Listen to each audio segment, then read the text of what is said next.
guys. Should I wear it down or up? What do you think? Maybe you should wear it yes. Alright, guys. So today, I have some test. You can call them podcasts, your question and answer, Q&A, whatever you want to call it, written down in this book. We're going to talk about line cooking. Line cooking and the food industry as a whole. Like, if you've ever worked this industry, like you already know what we're about to get into. I always tell everyone, if you stay in this industry for more than like 3 months, you're kind of crazy. 3 months. Yes. Yeah. Yeah.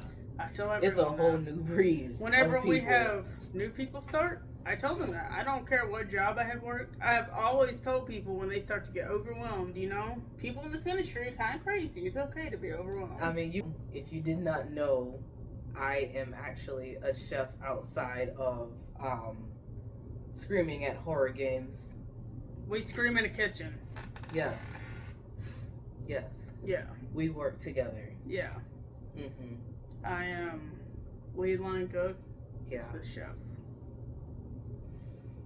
So we have some, I haven't seen these, so this is like going to be new to me. Yeah. Are they like So what I'm going to do, they're questions. I'm going to go down and read them. Okay. I have written these. I'm not going to say with much thought because I feel like what comes off the heart is better. So I'm just going to read them and you're going to answer them and then I'm going to answer what I think. Okay. Pretty simple, you know?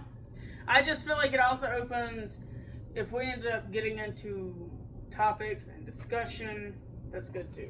Cool. So some of these aren't going to open up to that. I just made them.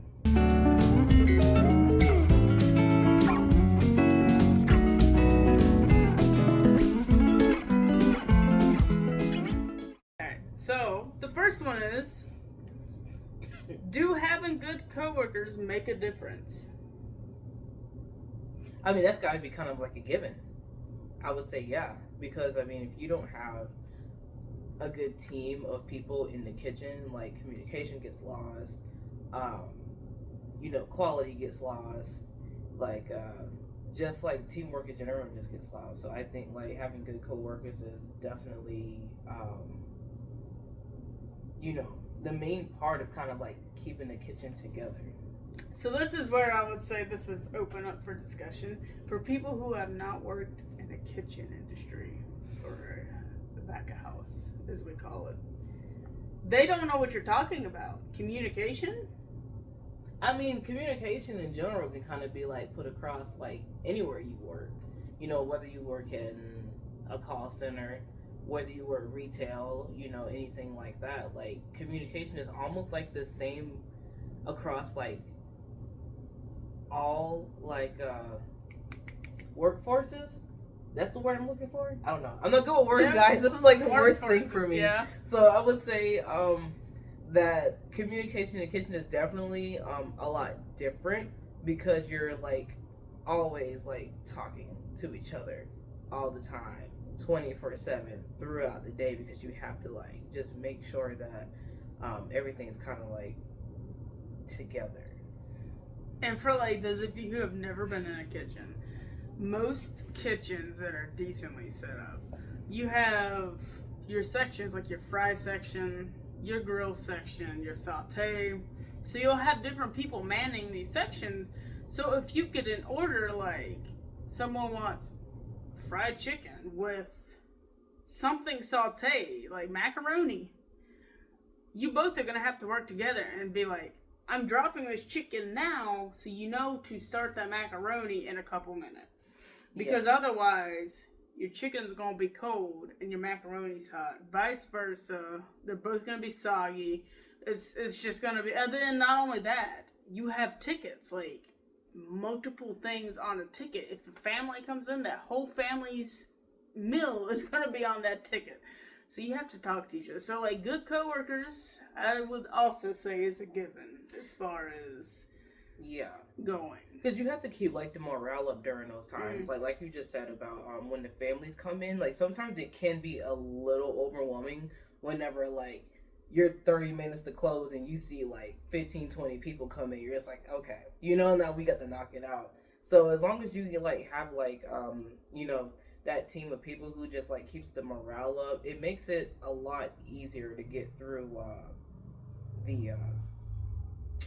the service. Yes, that's what I'm looking for.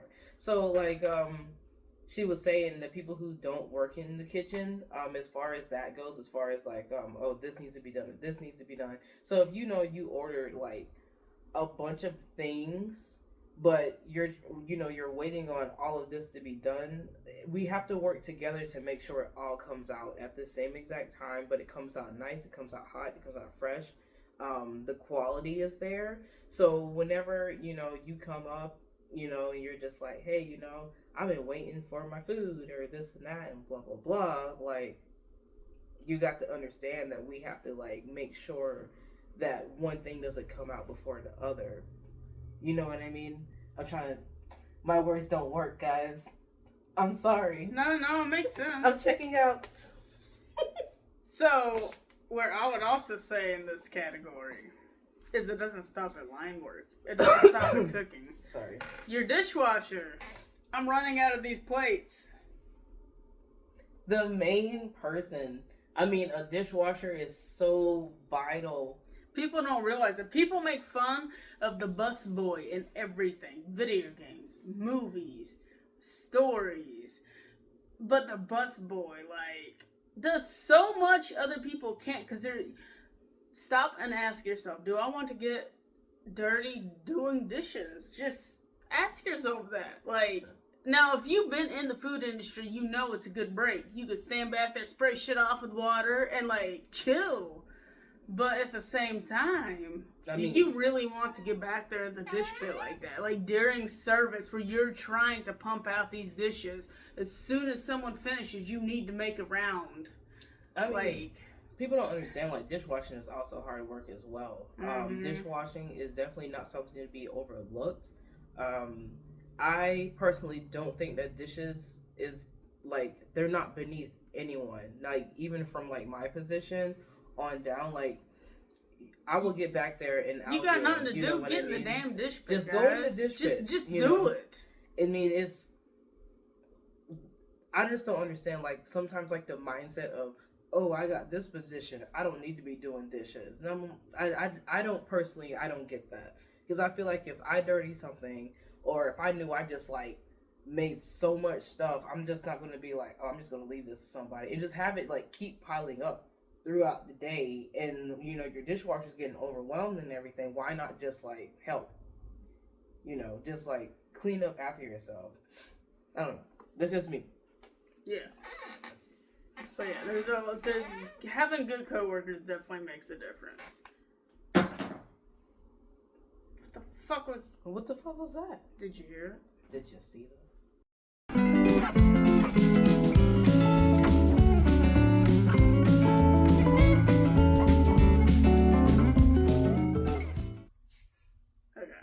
So question 2,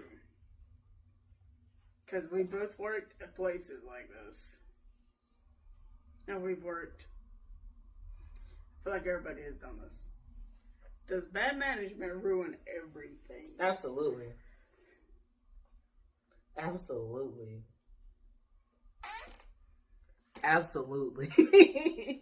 If you have like bad management, that's just it. Like, there's almost like no catching up. There's like no fixing it, because it's been like, 9 times out of 10 it's been bad for so long that by the time that you get there and you step in and you're like, I'm gonna fix this place. No, you can't.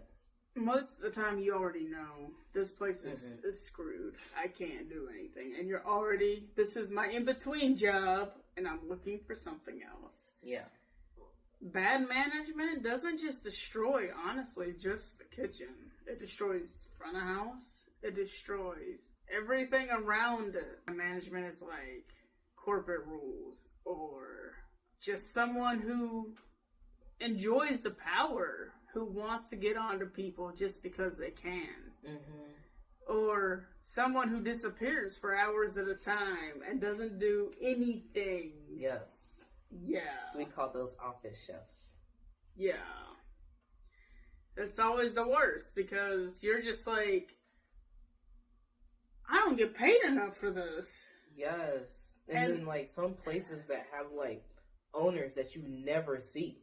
Yeah. Like, you never see I've them. worked in more places like that than not. Yeah. And not only that, bad owners, bad management, you never have the same coworkers for more than maybe, like, a couple weeks at a time. Mm-hmm. Like, literally, people would start a job and then immediately leave because it's just unbearable. It's terrible. I mean, that's why, like, you usually know by, like, 2 weeks whether or not, like, that job is for you or not. Because it gets to the point where, like, first week is like, okay, fine. And then, like, the second week is when, like, you start to see things kind of, like, come out, like, little by little. And then you can kind of, like, judge and be like, I don't know. But some people, like, you know, some people stay. And that's fine, too. You know, if that's something that, you know, you want to do, I'm not going to knock it or anything, but yeah. But back to your question, yeah, it definitely does. It ruins the, like, entire morale of the building. Yes.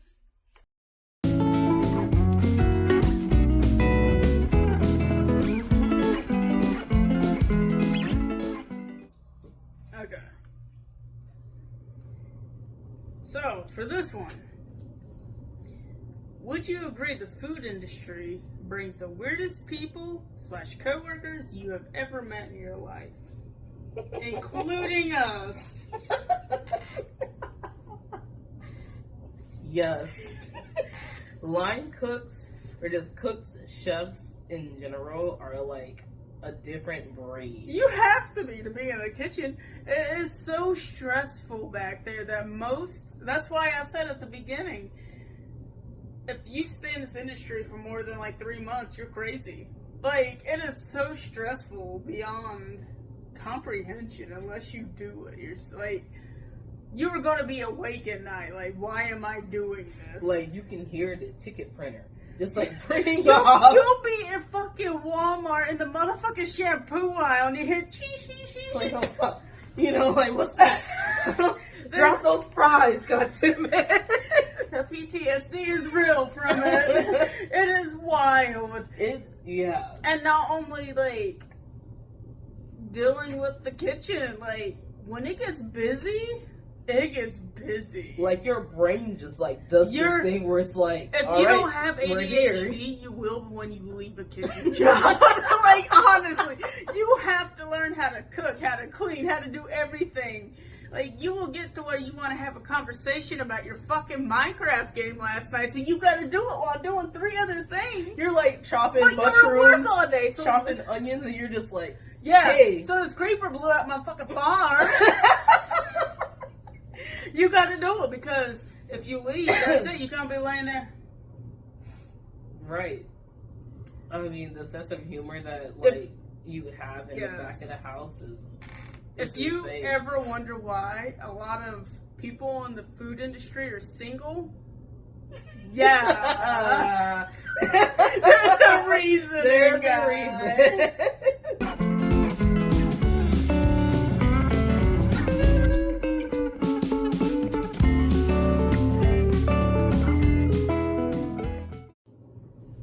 Okay, so for this question, I need you to think about places that aren't food industry related, right? No.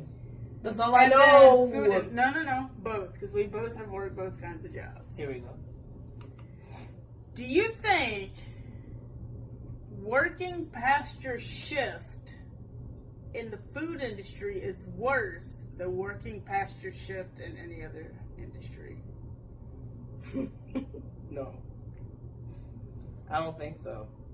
I mean, because I worked retail for a couple of years, and I hate it whenever, like, other managers from different stores would, like, come in, and then would be, like, helping out the store, and it would be like, you know you're getting off at, like, it's almost, like, 10 o'clock, we're about to shut down and everything. Oh, can you stay an extra hour to put away inventory? You know, I, personally, for retail, That was it. I was like, no, I can't do it. But if I have to stay extra in the kitchen, it's not as bad. I mean, I guess it would just like depend on what's going on. But I usually never feel bad about staying extra. Like, especially like if you see like a bunch of people that are starting to line up and you're supposed to be like clocking out in like the next 5 minutes. I don't mind staying, you know, to help through the rush, help do dishes if dishes need to be done, things like that. I think I don't mind it as much as I did when I worked in retail. Okay, so I agree with you on that, but let me add another part to it. Oh no. It's a 3-part question. We live in the South, and the South is known to underpay people. If you're underpaid, does it make a difference? Would you rather be underpaid ringing up items or underpaid cooking? Overtime. Like, I don't know. I feel like I still didn't mind it as much. You know, staying to cook versus staying for retail. Yeah. I think my answer is kind of like still the same with that. Because at least, like, you know, if you have to stay, I feel like it goes by a lot faster than it does in retail, if that makes any sense. Like, yeah. You get, like, the last couple of families out, boom, boom, you're done, versus let me hang up, like, 50 sweaters and, like, 50 pairs of pants. Yeah. Yeah. I think my answer will still be the same on that. Okay. I think so, too. Because it's just something about, like you said, time goes by faster. There's so many times when being in the kitchen where you're like, wow, time's going by slow, but to be honest, like 3 hours have gone by in a blink of an eye. But like in retail, you're like, time's going by slow and it's been like 30 minutes. Because honestly, you don't have ADHD. Shit's not happening. To be honest. And then I feel like customers show more appreciation for food industry and bar staff staying overtime than ringing up a fucking sweater at Target. Like, to be honest. So, yeah, I also agree with that. Until you've had both kinds of jobs, you wouldn't really understand having that difference, but it's a big difference, guys. It's like a really big difference. And as far as being underpaid, honestly, sometimes retail work is worse than food industry, especially if you have a retail job that you can't really hide in the back. Because sometimes you get lucky with kitchen jobs, you never have to talk to a customer. Like, sometimes customers just find you out of nowhere at retail. Yeah. Like, you just be minding your business and they come out of nowhere and they're like, hey. Yeah. So I worked at this retail place. It was a thrift store. And I would literally, so we had a 2-way window in the break room. So we could look out and see what people were doing out there. People knew it was an employees only break room because of a sign on the door. They had to have a sign, do not enter employees at this point. And then they had the fucking break room sign on the door because it was a thrift store. They found a break room sign and put it up. Makes sense to me, you know? And they're like, oh, okay.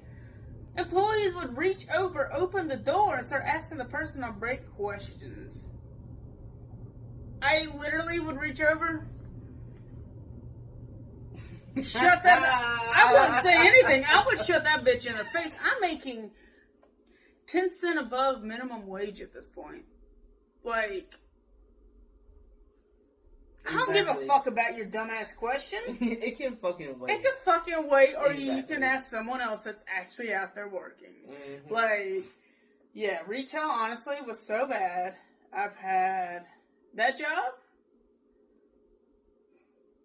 The other job I had wasn't retail. I wouldn't call it retail really, but it kind of was sometimes. Most of my jobs have been in the back house because I can't stand it. Yeah. Honestly. It's a different breed. It is. It's crazy.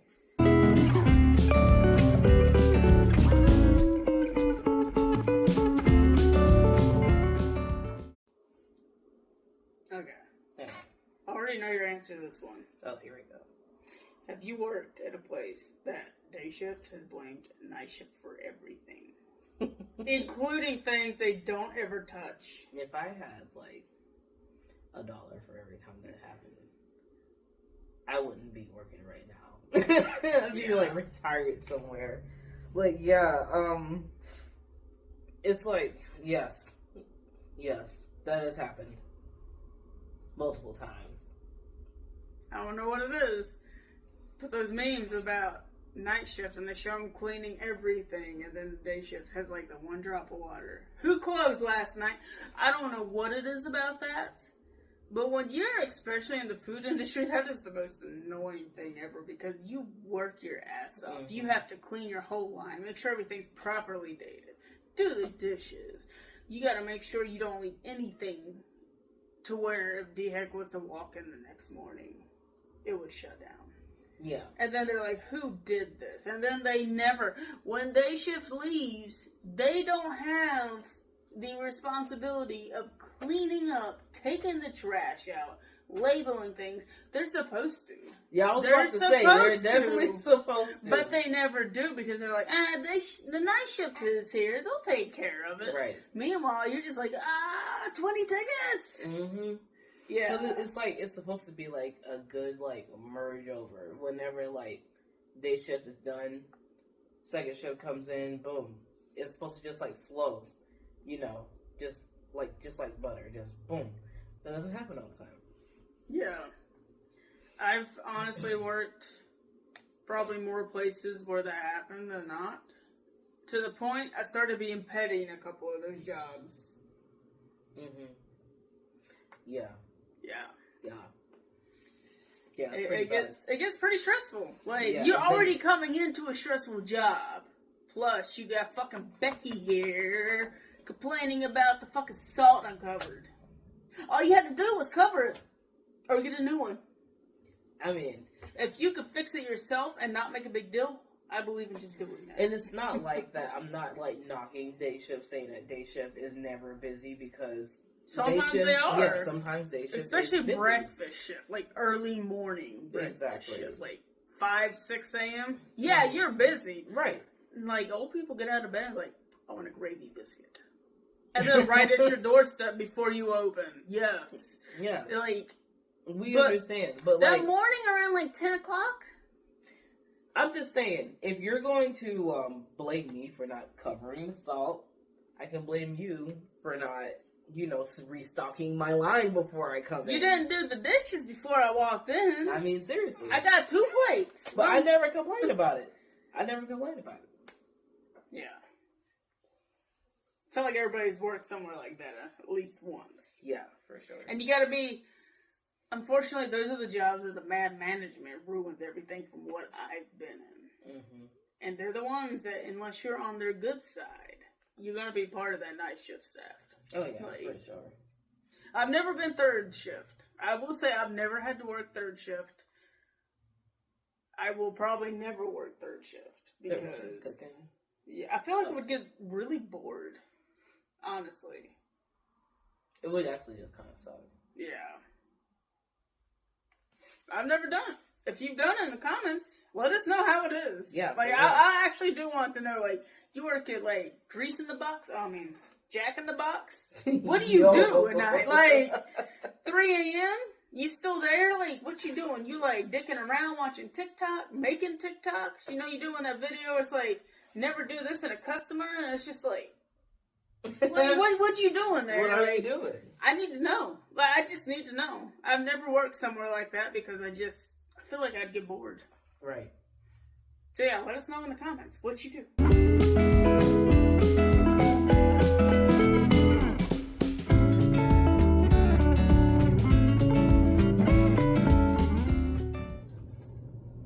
You're on. You ready for the next one? I am.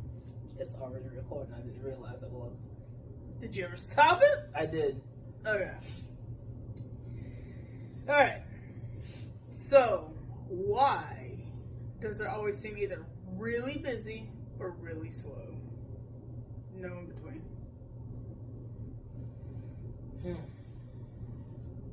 I just feel like there's no in between on that in general, because I feel like at some point everybody just has like this hive mind and they're like, let's all go eat at this place at one time, and then everybody just comes in. But I think it has to do with like the school year and like the holidays that are coming up. I feel like during the holidays, a lot of people don't go out as much because they're trying to save up money for like Christmas, for like holiday meals, things like that. And then during the school year, you know, Monday through Friday, they can't come in the morning, so they rather come in the afternoon. Whenever that's when we start, you know, when most places start getting busy, it's like around when school starts letting out and things like that. And but sometimes it's so unpredictable, you just never know. I guess it just depends on like where you work as well. Obviously, you work in like a tourist town, you're probably more likely to stay busy like year round versus like a mom and pop shop. You know what I mean? Like when you get more locals. Depends on the tourist town. Because Right. we did work in the tourist town for a while, and it did get slow at one point. It did because nobody wanted to come in because of the area we were in. Mm-hmm. It was too cold. It wasn't even really too cold for certain people, though. Certain people know. We had snowbirds coming down. Yeah, we did. It was just... It's like after Thanksgiving, it just like died down. Yeah. Because I like feel like that's I've where never worked anywhere where during the actual winter it's busy. Yeah, because I mean it was during the coast too, so you know in the Mhm. coast like people weren't coming up. I mean I can't say it because even when I was working up north during the winter time, it was pretty slow. People didn't want to come out. It was like snowing all the time. I mean, I feel like it's got a lot to do with the weather. yeah. People just don't like being cold. You don't want to go out, start your car up, Mm-hmm. drive in the cold, get out in the cold, take your babies out in the cold. Mm-hmm. Like you said, people are saving up for winter. Christmas is coming up. Yeah, I don't need to eat out as much. I got 2 kids, 4 brothers, 6 sisters. I gotta buy presents. Yeah, yeah. I feel like people are just... What did Charlie Brown say? It's a commercial holiday. Mm-hmm. And honestly, Thanksgiving is when it starts getting slow. Like, I feel like it'll be busy literally the week until it hits Thanksgiving.